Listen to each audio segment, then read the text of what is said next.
सभी स्वस्थ हो। हम पढ़ रहे थे क्या विकास, ये पढ़ रहे थे अभिवृद्धि और विकास। जो पूर्व की क्लास में हमने टॉपिक को पढ़ा, कल की जो 3-4 घंटे की क्लास में इसमें हमने 2 टॉपिक क्लियर कर लिए थे, विगात्मक बुद्धि और समायोजन। जो वंचित रह गए हैं वो यूट्यूब से देख सकते हैं। और हम उसी टॉपिक को लेकर चलेंगे जो सुबह 8 बजे अपना जो हमने छोड़ा था, जिसमें अपन ने पढ़े थे विकास और अभिवृद्धि, ये पढ़े थे। और आज हम पढ़ेंगे विकास के सिद्धांत, डेवलपमेंट प्रिंसिपल्स जिसे बोला जाता है। अलग अलग विद्वानों ने अलग अलग सिद्धांत दिए हैं। सबसे पहले अगर बात करें तो सिद्धांत आता है आपका, वो आता है समान प्रतिमानों का सिद्धांत। समान प्रतिमानों का सिद्धांत। सभी को गुड मॉर्निंग भाई। प्रतिमानों का सिद्धांत, समान प्रतिमानों के सिद्धांत की बात हो रही है। हाँ, सभी को राधे राधे, सीताराम, खूब अच्छी, खूब तरक्की करो। तो अगर इसकी बात करें समान प्रतिमानों के सिद्धांत की, तो एक विद्वान है हरलोक।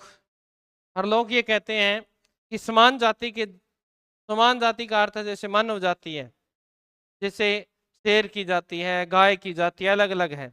वो कहते हैं कि समान जाति के बालकों का विकास समान गति से होता है, तो वो विश्व में कहीं भी पैदा हो। जैसे मान लें भारत के अंदर एक बच्चा पैदा हो रहा है, एक अमेरिका के अंदर हो रहा है, तो क्या दोनों का विकास अलग अलग गति से होगा? वैसे ही होगा, जैसे सिर से पैर की ओर होता है वैसे ही होगा। तो वो यही सिद्धांत है कि समान प्रतिमानों का सिद्धांत, अर्थात मनुष्य जाति का बच्चा विश्व में कहीं भी पैदा हो जाए, उसका विकास हमेशा सिर से पैर के। ऐसा तो ही नहीं सकता कि विश्व में और कहीं पैदा होगा भारत को छोड़कर तो उसका पैर पैर से सिर की ओर चलेगा, ऐसा नहीं होगा। तो ये सिद्धांत का नाम है। तो इसके अंदर अपन लिखेंगे हरलोक के अनुसार, हरलोक के अनुसार। अब घबराए नहीं, आपका 28 तारीख से पहले पहले सिलेबस करवा दूंगा मैं, ठीक है? Complete psychology. हरलोक के अनुसार जो जीव जंतु, जो जीव जंतु किसी जाति, जीव जंतु किसी जाति, वर्ग,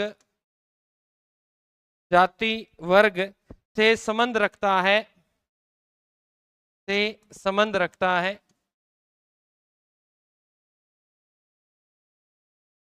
अब जीव जंतु का मैंने आपको बता दिया है, शेर है, गाय है। जीव जंतु में हम भी तो आ ही जाते हैं। तो देखो किसी जाति वर्ग यानी हम मानव वर्ग से क्या रखते हैं, संबंध रखते हैं, तो हमारा विकास फिर वैसे ही होगा जैसा विश्व में कहीं पैदा हो जाए चाहिए। तो लिखेंगे हरलोक के अनुसार जो जीव जंतु किसी जाति वर्ग से संबंध रखता है, वो अपनी जाति वर्ग, वो अपनी जाति वर्ग के अनुसार, जाति वर्ग के अनुसार ही, जाति वर्ग के अनुसार ही अभिवृद्धि और विकास, अभिवृद्धि और विकास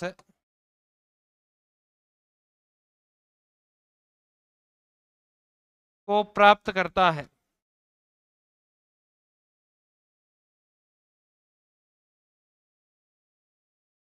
यहाँ तो समझने वाली बात जो थी वो आपके समझ में आ गई कि कहीं भी किसी भी वर्ग का है वो अपने जाति वर्ग के हिसाब से क्या करेगा, विकास करेगा। इसके अंदर एग्जाम्पल में लिख लीजिए, एक एक मानव जाति का शिशु, एक मानव जाति का शिशु का शिशु विश्व में कहीं भी पैदा हो, विश्व में कहीं भी पैदा हो, उसका विकास,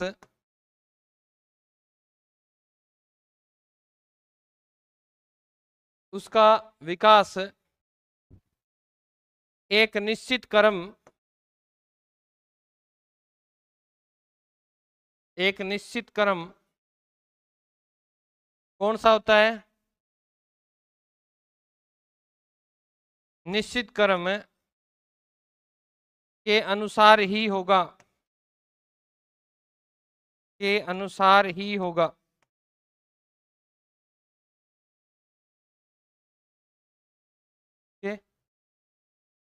तो ये था समान प्रतिमानों का सिद्धांत। आगे आता है एकीकरण का सिद्धांत। क्या होता है? एकीकरण का सिद्धांत। अब इनके प्रतिपादक नहीं होते, ये बात तो नॉर्मल है। इसके प्रतिपादक कौन हो गए? भगवान है। मैंने कहा ना शुरू में, क्या लिखा है मैंने? हर लोक के अनुसार है ये बात। समान प्रतिमानों पे आप अपनी राय दे सकते हैं। आप कल को कह दो गुरुजी वेद किसने लिखे हैं, तो वो बात नहीं है, ये सृष्टि के नियम है। एक ऐसे कोई कुछ भी लिख दे, मैं सीधा सा स्पष्ट बताता हूं ना।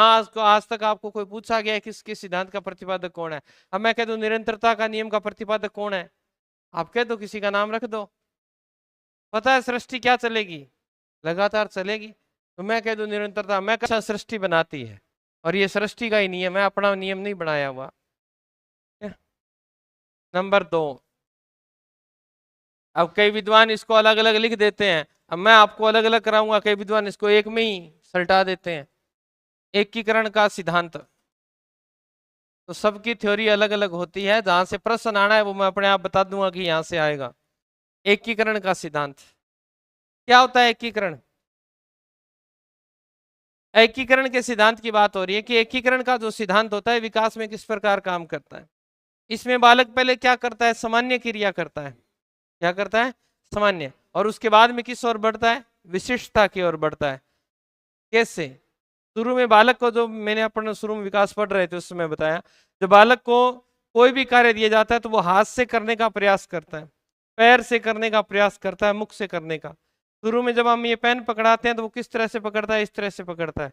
कुछ समय के बाद वो इस तरह से पकड़ना प्रारंभ करता है। यानी पहले सामान्य था, हाथ को पूरा पकड़ता था, बाद में हाथ की सिर्फ विशिष्ट अंगुलियों को चलाना सीखा। अर्थात प्रारंभ में हाथ का सभी भागों का प्रयोग करता था, बाद में कुछ अंगों को ही चलाने लगा। अर्थात ये क्या हो गया? एकीकरण का सिद्धांत। यानी एक अंग का क्या करने लग गया? प्रयोग करने लग गया। ये क्या कहलाएगा? एकीकरण का सिद्धांत। अब कई विद्वान इसे ही क्या दे देते हैं? सामान्य से विशिष्ट का सिद्धांत, परंतु वो तो अलग है। क्या है? अलग है। देखेंगे, चलो लिखिए इसमें, एकीकरण वाले में लिखिए। सर्वप्रथम सर्वप्रथम बालक अपने शरीर के सर्वप्रथम बालक अपने शरीर के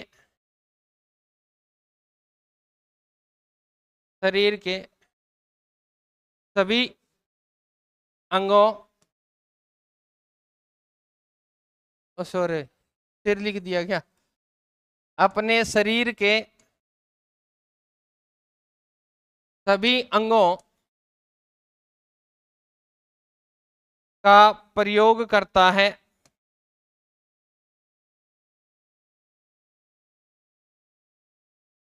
वह सामान्य क्रिया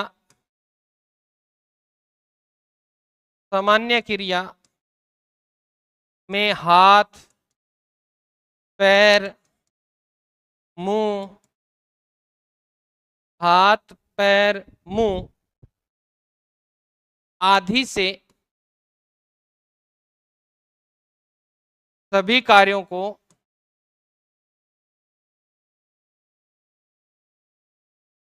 निष्पादन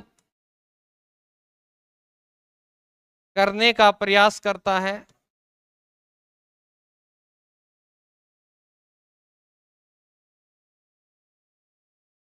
निष्पादन करने का क्या करता है? प्रयास करता है।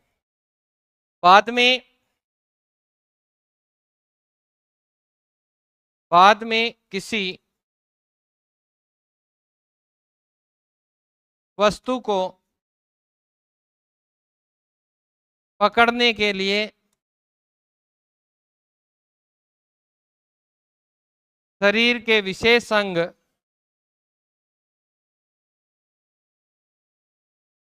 विशेष अंग हाथ और हाथ से अंगुलियों, हाथ से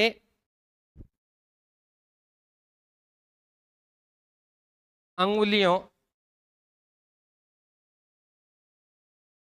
की ओर बढ़ता है।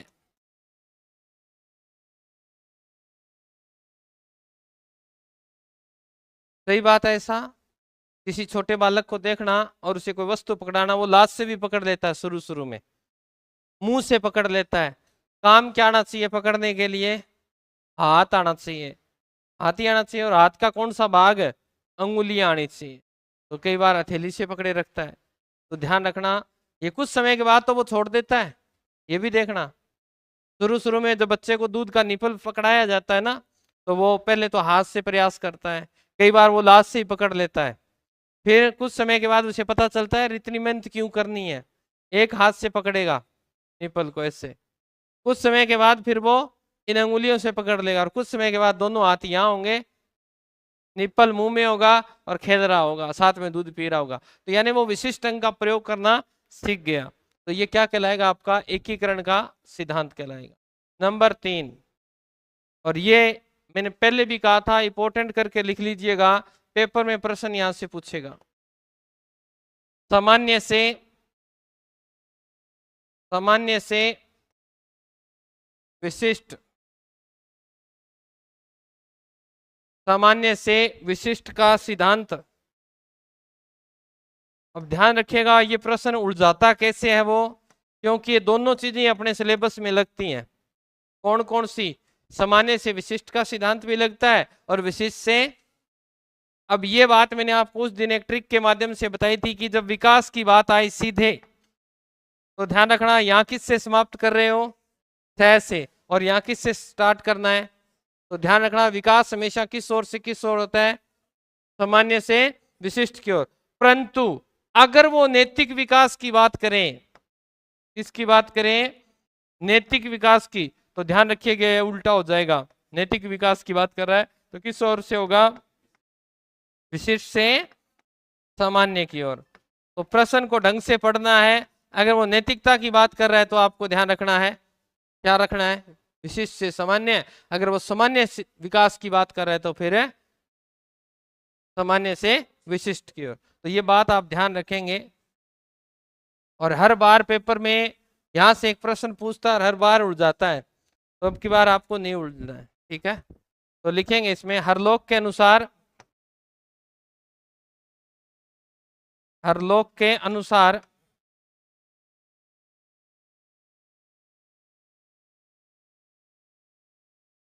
बिल्कुल सही बात लिखी है भैया आप सभी ने। हाँ, रिवीजन कर ले बेटा, बहुत बढ़िया बात है। विकास, हर लोक के अनुसार विकास की सभी अवस्थाओं, हर लोक के अनुसार विकास की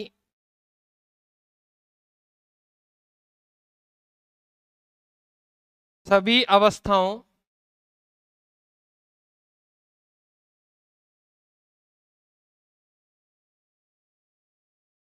अब सभी अवस्थाएं की कौन कौन सी होती है विकास की?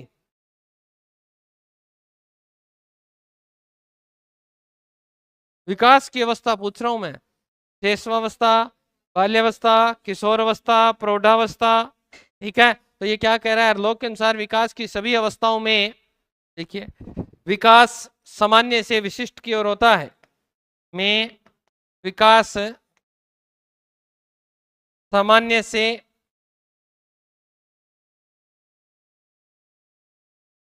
विशिष्ट की ओर होता है।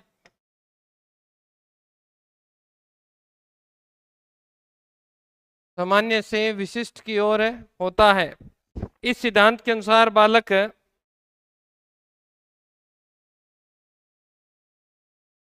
इस सिद्धांत में, इस सिद्धांत में बालक सामान्य प्रतिक्रिया करते हुए, इस सिद्धांत में बालक सामान्य प्रतिक्रिया करते हुए सीखता है।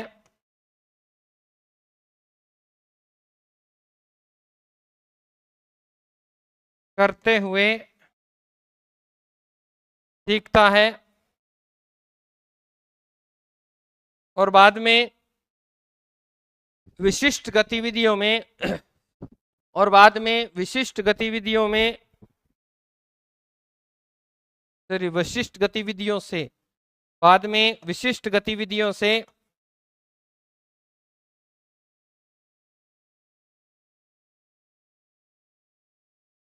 विशिष्ट गतिविधियों से सीखता है।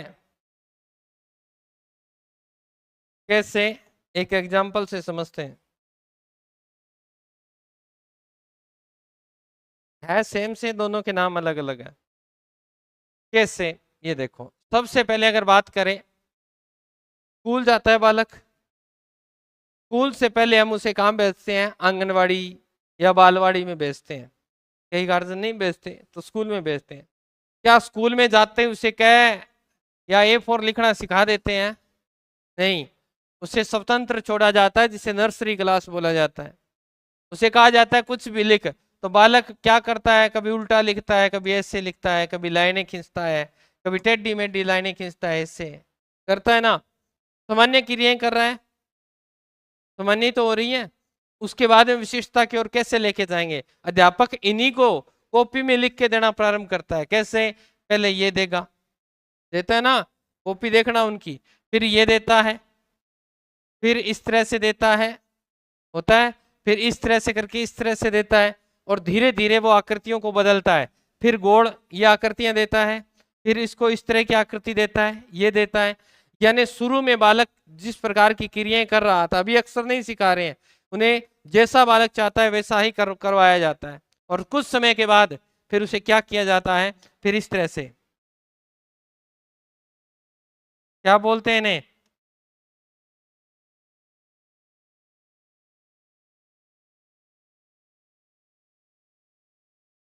और बालक क्या करता है फिर इस पे? क्योंकि उसे रेखाओं का ज्ञान हो चुका है। ये आकृति उसने सीखी थी, ये आकृति भी उसने सीखी थी, ये आकृति ये देखो ये रही, ये भी उसने सीखी थी, और ये आकृति भी उसने सीखी है।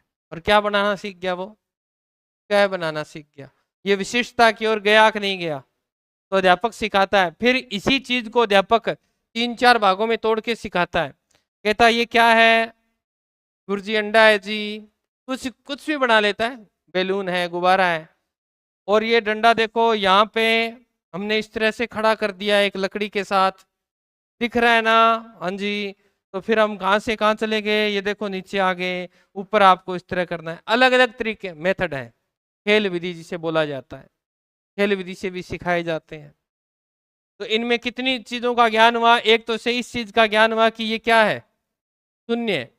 उसे धीरे धीरे करके, एक पहले तो उसे सिखाया कि गोल है, वर्त हो गया, यानी मैथ की भाषा में वर्त हो गया, शून्य हो गया। हिंदी में क्या हो गई? बिंदी हो गई। अब ये क्या है? एक है। तो यहाँ एक अक्षर और बन के आया अपने सामने, वह। तो यानी इस तरह से बालक को सामान्य से किस ओर लेके जाया जाता है? विशिष्टता की ओर लेके जाया जाता है। तो बालक पहले सामान्य क्रियाएं करता है। अगर आपको याद हो तो बालक शुरू शुरू में प्रारंभ में सभी को क्या बोलता है? बालक जब शुरू में बोलना प्रारंभ करता है ना, तो सबसे पहले वो सभी को क्या बोलता है? जो उसे दिखता है उसी को पापा कह देता है। ये सामान्य क्रिया है। और कई मेरे जैसे भी होते हैं आस पड़ोस में, वो टॉफी दे के कहते हैं बोल मेरे को पापा कहे एक बार, होता है ना। तो सभी को शुरू शुरू में क्या कहता है? पापा कहता है। परंतु कुछ समय के बाद बालक में क्या आ जाती है? विशिष्टता आ जाती है, और वो सिर्फ अपने पापा को ही क्या कहता है? पापा कहता है। तो ये क्या है? सामान्य सी विशिष्ट का सिद्धांत है कि नहीं है? ओके, समझ में आ गया? अब दो सिद्धांतों से आपको समझा दिया है। अब बच्चा जब पढ़ेगा तो आपको याद आना चाहिए, और बच्चा जब कहीं गली में घूम रहा है तो दादा आ गए, मम्मी आ गई, किसी को देखते ही ऐसे बोलता है, तो सोच लीजिएगा वो किस ओर से किस ओर बढ़ रहा है? सामान्य से विशिष्ट की ओर बढ़ रहा है। याद रह जाएगा। चलिए नेक्स्ट 4 नंबर सिद्धांत की बात करेंगे, और सिद्धांत में आप लिखिएगा परस्पर समानता का सिद्धांत। परस्पर संबद्धता का सिद्धांत। इसके प्रतिपादक जरूर हैं, इसके प्रतिपादक हैं गेरिसन, क्योंकि ये बनाया गया है। क्या कह रहा है? परस्पर समता का सिद्धांत। विकास जितना होता है, शारीरिक विकास है, मानसिक है, संवेगात्मक और सामाजिक है, ये चीजें आपको आने लग गई अब थोड़ी थोड़ी। अब आप कहोगे कि ये कैसे है? गैरिसन ये कहता है कि सभी विकास के जो पहलू होते हैं वो एक दूसरे से क्या होते हैं? जुड़े होते हैं परस्पर। अगर उनमें से एक पहलू भी खराब हो गया तो विकास क्या हो जाएगा? डगमगा जाएगा। कैसे? मान लीजिए आपका शारीरिक विकास जो है वो अच्छा नहीं हो रहा, तो फिर आपका मानसिक भी। कैसे? जैसे आपकी हाइट छोटी रह गई, हाइट छोटी रहेगी, शारीरिक विकास में दिक्कत आई है, तो आप छोटी रह गई या आपको नजर नहीं आता, कम सुनाई देता है, ये शारीरिक विकास ही तो है। यह आपके मानसिक विकास को प्रभावित करेगा। अगर छोटे रहेगा तो कहेंगे यो आ गया नाटो, ये आ गया बोलना, बोलते हैं ऐसे। अगर आपको कम सुनाई देता है तो वो बोलो आ गयो, कम दिखता है तो ये अंधा आ गया। यानी ये क्या करते हैं? बालक में हीनता का क्या करते हैं? विकास। तो मानसिक विकास क्या हुआ? प्रभावित हुआ।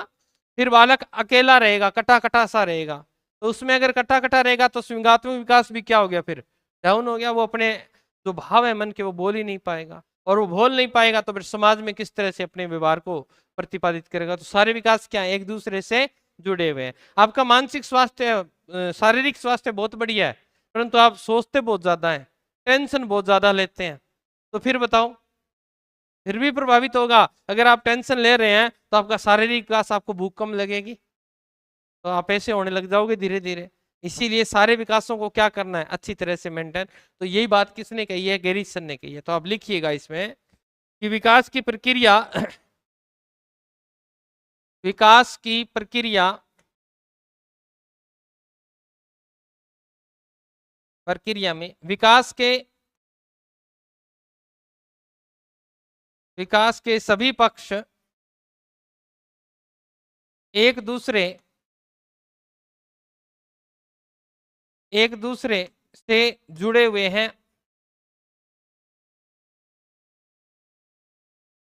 विकास की प्रक्रिया में विकास के सभी पक्ष एक दूसरे से जुड़े हुए हैं। जैसे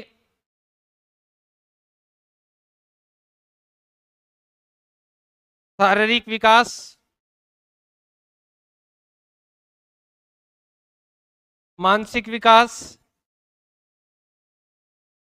बौद्धिक विकास, संवेगात्मक विकास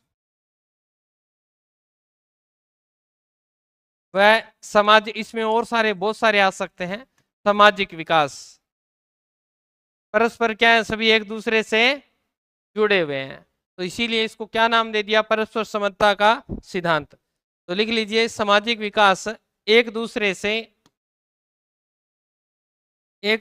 से संबंधित हैं।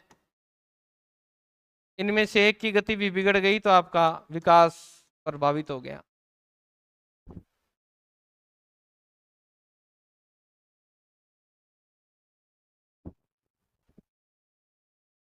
ओके, 5 नंबर,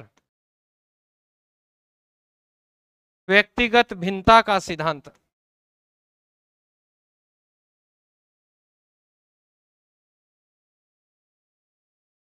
ये बात मैं आपको पीछे भी बता के आया था कि सभी मनुष्य क्या हैं? अलग अलग है। सबका व्यक्तित्व क्या है? अलग अलग है। तो क्या उनका विकास एक जैसा हो सकता है? नहीं हो सकता। जुड़वे भाइयों का भी नहीं हो सकता। तो सभी में विकास क्या होगा? अलग अलग होगा। तो वही बात लिखिए, व्यक्तिगत भिन्नता का सिद्धांत। इसमें लिखिएगा, दो व्यक्तियों का विकास कभी भी दो व्यक्तियों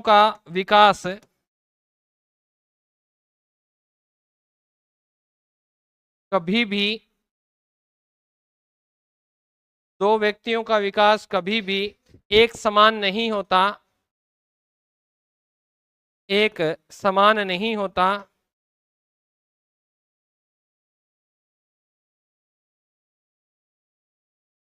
एक समान नहीं होता है। उनमें विभिन्न क्षेत्रों में उनमें विभिन्न क्षेत्रों में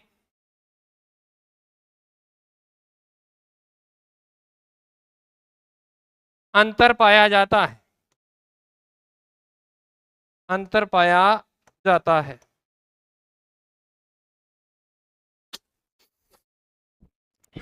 अब वो जो मैं वैसे उदाहरण दे रहा था, नेक्स्ट सिद्धांत ये लिख ही लेते हैं, निरंतरता का सिद्धांत। निरंतरता का सिद्धांत। बताओ, विकास रुक जाता है क्या? विकास जन्म पूर्व से प्रारंभ होता है और है मृत्यु तक चलता है। तो इसमें हम लिख सकते हैं कि विकास हमेशा लगातार चलता रहता है। तो लिख लीजिएगा, विकास निरंतर चलने वाली प्रक्रिया है। निरंतर चलने वाली प्रक्रिया है।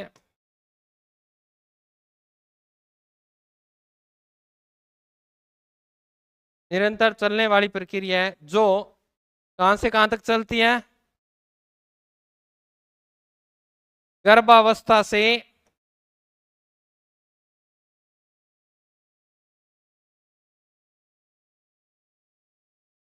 मृत्यु प्रांत तक। जो गर्भावस्था से मृत्यु प्रांत तक। हाँ, ये हो सकता है क्या? निरंतर तो चलता है विकास, पर विकास की गति कभी मंद तो कभी तीव्र हो जाती है। होता है क्या ऐसा?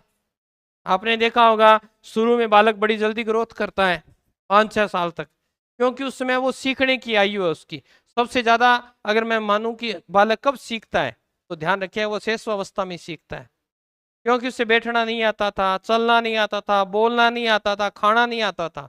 ये सब क्रियाएं उसने कब संपादित की? समझना भी उसने कहीं से सीखा है, इसी अवस्था से। जैसे ही बाल्यावस्था में आता है तो सिर्फ लिखना वगैरह जानने लगता है वो, और कई तो परिवार ऐसे होते हैं बच्चों को पढ़ाते ही नहीं। तो वहां विकास की गति क्या हो जाती है? थोड़ी मंद हो जाती है। कौन सी अवस्था में? बाल्यावस्था में। और फिर किशोर अवस्था में फिर परिवर्तन होता है, शरीर के अंदर परिवर्तन होता है, समझ में परिवर्तन होता है, नैतिकता में होता है, सब चीजों में क्या हो जाता है? परिवर्तन। तो ध्यान रखिए, कभी भी शैशवावस्था और किशोरावस्था जो होती है उसमें विकास की गति क्या होती है? तीव्र होती है, परंतु बाल्यावस्था में विकास की गति मंद होती है। चलिए नंबर 7। अब जो मैं लिखवा रहा हूं ये दो सिद्धांत वेरी वेरी इंपॉर्टेंट है। एक ऊपर वाला था, ये भी बड़ी इंपॉर्टेंट है। वो पूछता है विकास की दिशा का सिद्धांत। विकास की दिशा का सिद्धांत।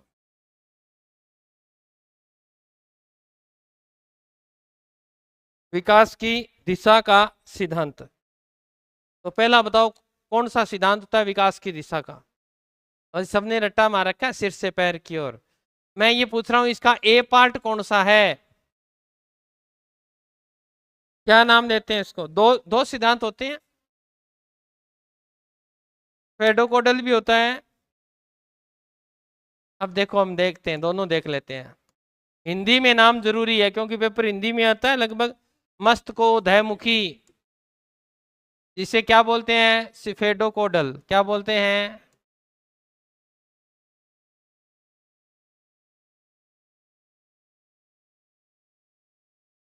मस्तकोधमुखी। अब देखो इसमें नाम में देखो, ये क्या है? मस्तक। मस्तक किसको बोलते हैं? सिर को। अरे ये देखो ये क्या है? सी है। सी से याद क्या रखना है? सिर।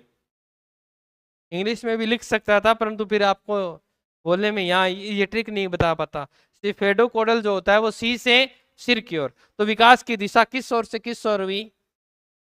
सिर से पैर की ओर। तो आप इसमें लिखेंगे, इसमें ए में लिखना है, इसमें विकास सिर से पैर की ओर होता है। पैर की ओर होता है। और ये मैंने आपको पूरा डिटेल से बताया था कि सबसे पहले किसका विकास होता है? हैं? सिर का। और सिर के बाद ये लिख सकते हैं गर्दन। पहले बच्चे की गर्दन कभी इधर लुढ़क जाती थी कभी इधर, बाद में किस पे कंट्रोल करता है? गर्दन पे। उसके बाद में फिर ये क्या है? धड़ है। ये क्या है? धड़ है। और उसके बाद में फिर धड़ से किस ओर बढ़ता है? पैर की ओर। तो ये आप एक लिख लीजिएगा।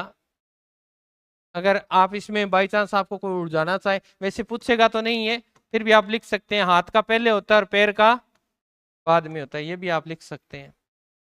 सिर गर्दन धड़ पैर, ये एक सिक्वल है, इसी तरह से विकास चलता है। ये कभी नहीं हुआ कि विकास कभी उल्टा हुआ हो। ठीक है, भी पहले पैर का विकास हो गया, पहले बालक ने चलना ही सीख लिया जन्मते ही, फिर उसके हाथ, ऐसे कभी नहीं हुआ। ये गर्भ में है तो भी ऐसे ही होगा। ठीक है, कभी उल्टा नहीं हो सकता ये। फिर इसी का विकास की दिशा के सिद्धांत का दूसरा,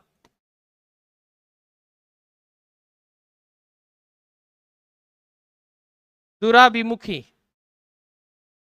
सिद्धांत का नाम है दूराभिमुखी। अरे क्या हो गया, तो मक्खी मुक्खी बैठ गई क्या?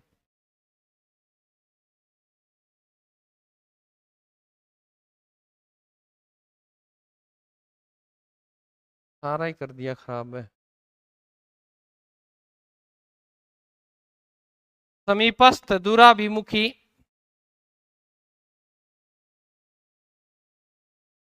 सिद्धांत, जिसे क्या बोलते हैं? प्रोक्सिमो डिस्टल क्या?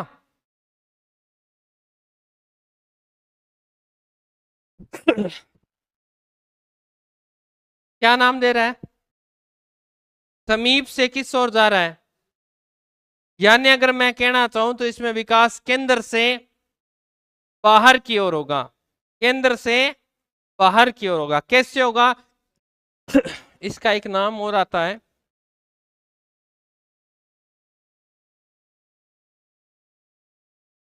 वर्तुलाकार सिद्धांत। ये कहता है विकास जो होता है वो हमेशा केंद्र से बाहर की ओर होता है। कैसे? देख लो, पहले हम यहां बना लेते हैं, ये मां का गर्भ है। ठीक है, इस गर्भ में एक छोटा सा क्या छोटा है? स्पर्म है, ये लो। ठीक है, अब ये स्पर्म एकदम ही बढ़ जाएगा क्या? किस आकृति में बढ़ता है तुम बताओ? जब स्पर्म बढ़ता है, आपने कभी भ्रूण तो देखा ही है, भी आपने पढ़े हो इतना, भ्रूण की आकृति कैसी होती है? सोर्स होती है क्या, ऐसे डब्बा सा? तो गोलाई में होता है ना, ऐसे चांद की तरह होता है ना, ऐसे। कमर कैसी होती है? इस तरह से झुका होता है, तो यानी कैसा होता है? गोल होता है। और वृत्त का अर्थ क्या होता है? गोलित होता है। तो ये कहता है विकास जो होता है ना, वो हमेशा किस कैसे बढ़, क्या कर रहा है ये? इस तरह से चलेगा विकास। इसे क्या बोलते हैं? वर्तुलाकार सिद्धांत बोलते हैं। क्या बोलते हैं? वर्तुलाकार सिद्धांत बोलते हैं। तो ये चित्र भी बना सकते हो आप। तो विकास जो होता है वो हमेशा ही केंद्र से, अब देखो ये जो हमने बनाया, तो यहाँ केंद्र था कि नहीं था? थोड़ा यहां से बना ही देता हूं। ये क्या है? केंद्र है। विकास जैसे जैसे बालक इस तरह से बढ़ता है, ठीक है, और ये क्या हो रहा है? किसकी आकृति ले रहा है? ये वृत्त की आकृति ले रहा है कि नहीं ले रहा? इस सिद्धांत को हम क्या कहते हैं? वर्तुलाकार सिद्धांत। तो आप लिख सकते हैं इसमें, विकास शरीर के, विकास शरीर के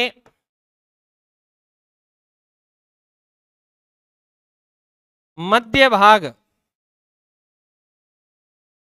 मध्य भाग से प्रारंभ होता है, मध्य भाग से क्या होता है? प्रारंभ होता है, और शिराओं की तरफ बढ़ता है, और शिराओं की तरफ बढ़ता है।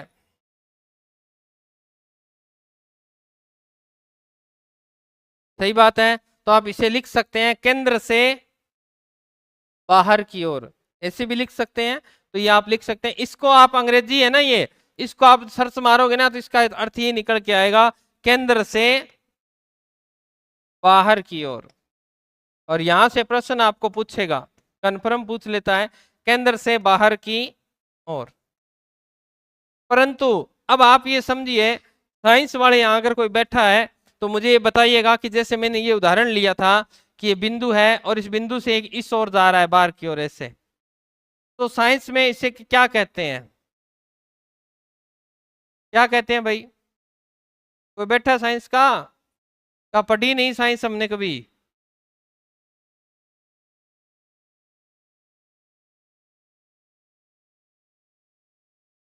क्या बोलते हैं इसको? अपसारी। पानी की एक बूंद को डालते हैं और पानी क्या करता है, विस्तार लेता है ना, ऐसे फैलता है, तो वो क्या होता है, अपसारी क्रिया होती है कि नहीं होती? तो विकास भी कैसे होता है, अपसारी होता है। तो आप लिख सकते हैं, आपको उलझा सकता है वो साइंस वाला, अगर कोई टीचर पेपर बना दे तो वो ये लिख सकता है, तो इसके नीचे लिख लेना विकास अपसारी, विकास अपसारी होता है।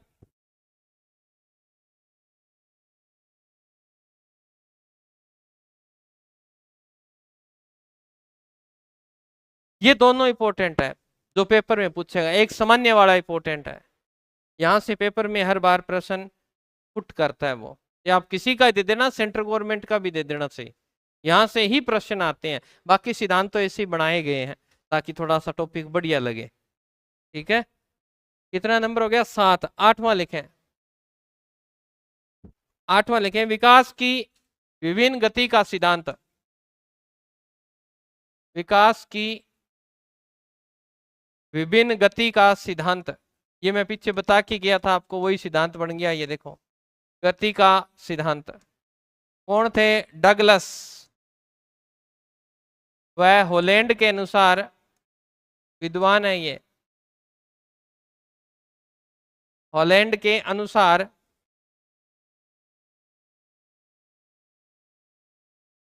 विकास में प्रत्येक अवस्था, प्रत्येक अवस्था,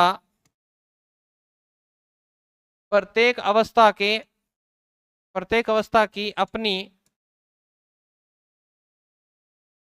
गति होती है,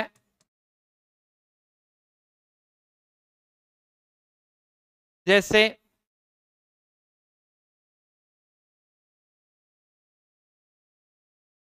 शेषवावस्था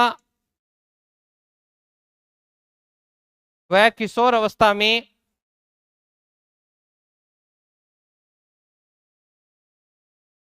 विकास की गति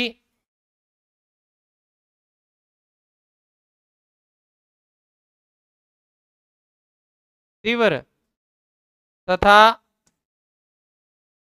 बाल्यावस्था में, बाल्यावस्था में विकास की गति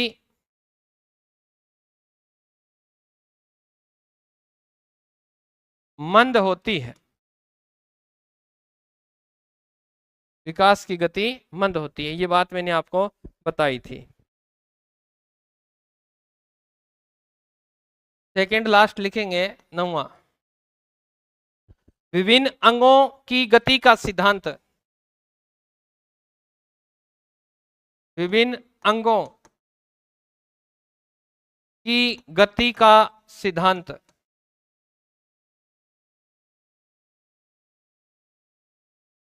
विभिन्न अंगों की गति का सिद्धांत, जैसे हमारे शरीर में बहुत सारे अंग हैं, कई अंग तो बड़े जल्दी बढ़ते हैं, कई अंग बड़े धीरे धीरे बढ़ते हैं। कैसे, बताओ, तेज कौन से बढ़ते हैं ये बता दो, चलो। हाथ और पेड़ बड़े तेज गति से बढ़ते हैं, और नाखून बढ़ते हैं, बाल बढ़ते हैं, परंतु नाक नहीं बढ़ता। देखा है नाक बढ़ते हुए, बड़ी धीमी धीमी गति से बढ़ता है। आप बुजुर्ग हो जाओगे ना, तब जाके आपका नाक थोड़ा सा जो अब शेप है इससे अलग हो जाएगी, तो इसकी गति क्या है फिर, मंद है। तो आप लिखेंगे तेज गति से, लिखिए शरीर, सॉरी, तेज गति से, तेज गति से शरीर के अंगों, शरीर के अंग बढ़ते हैं। जैसे कौन कौन बढ़ता है, हाथ, पैर, नाखून, बाल।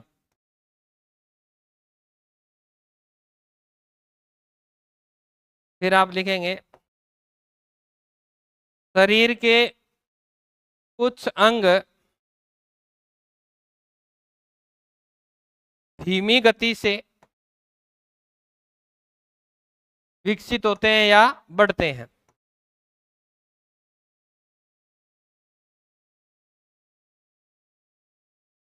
में लिखेगा नाक, कान, नाक, सॉरी कान, नाक, आंख, होठ आदि।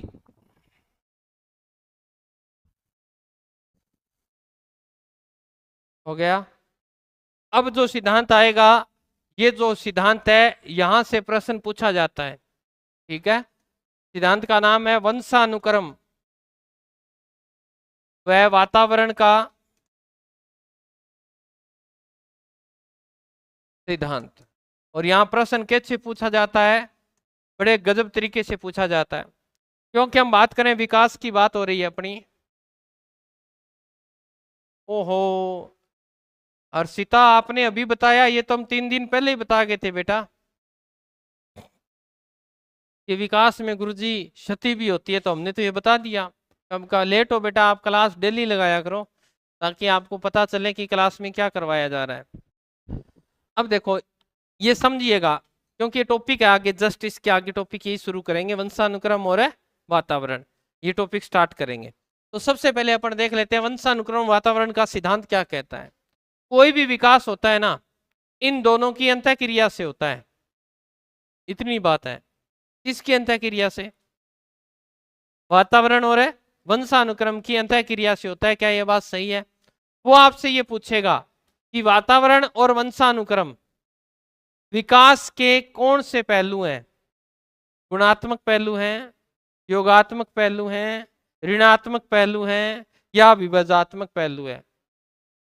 तो ध्यान रखिएगा, विकास जो होता है वो आएगा वातावरण गुणा में वंशानुक्रम, वातावरण गुणा में वंशानुक्रम। उसी तरह आपका अधिगम का सूत्र बन जाएगा, अधिगम का भी यही बनेगा गुणा में, परंतु जीवन का कहेगा तो प्लस लगेगा बीच में। वातावरण प्लस वंशानुक्रम बराबर जीवन। तो यहां से 3-4 प्रश्न बनते हैं और तीनों चारों प्रश्न ही पेपर में पूछे जाते हैं। ये आप ध्यान रखें, गुणात्मक होता है, परंतु जीवन का पूछे तो धनात्मक होता है। ओके, इसमें लिखिएगा। इस सिद्धांत के अनुसार, इस सिद्धांत के अनुसार विकास, विकास वंशानुक्रम व वातावरण,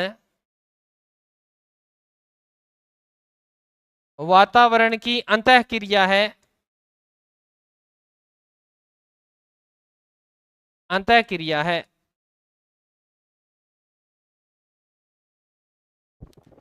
जिसके फलस्वरूप, जिसके फलस्वरूप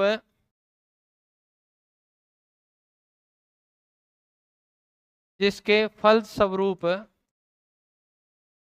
विकास जारी रहता है, विकास जारी रहता है। ठीक है, ये दोनों की क्या है? अंतः क्रिया है। लेकिन वंशानुक्रम है, थोड़ा सा गला खराब है, वंशानुक्रम है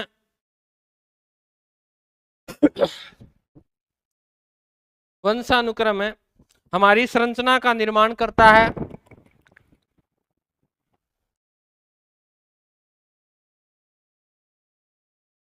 वंशानुक्रम हमारी संरचना का निर्माण करता है, जबकि वातावरण है, जबकि वातावरण है हमारी आवश्यकताओं, जबकि वातावरण है हमारी आवश्यकताओं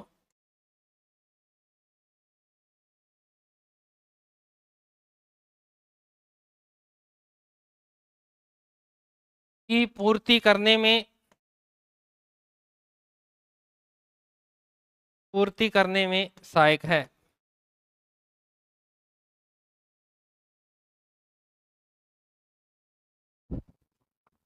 अब एक नई लाइन लिखिएगा, वुडवर्थ,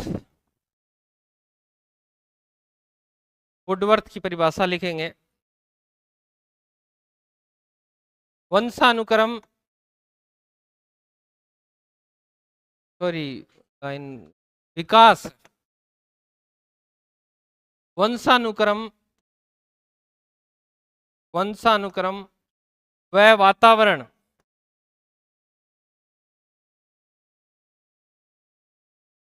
का गुणात्मक पहलू है।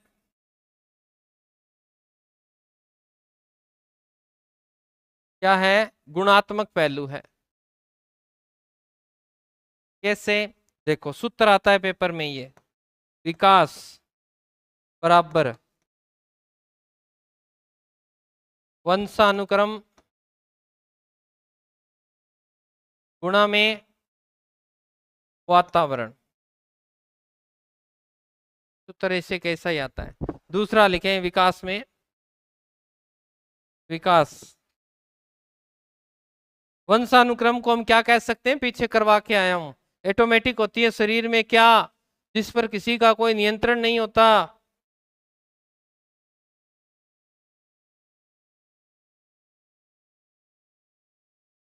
परिपक्वता गुणा में वातावरण क्या होता है? वातावरण से व्यक्ति हमेशा क्या करता है? सीखता है।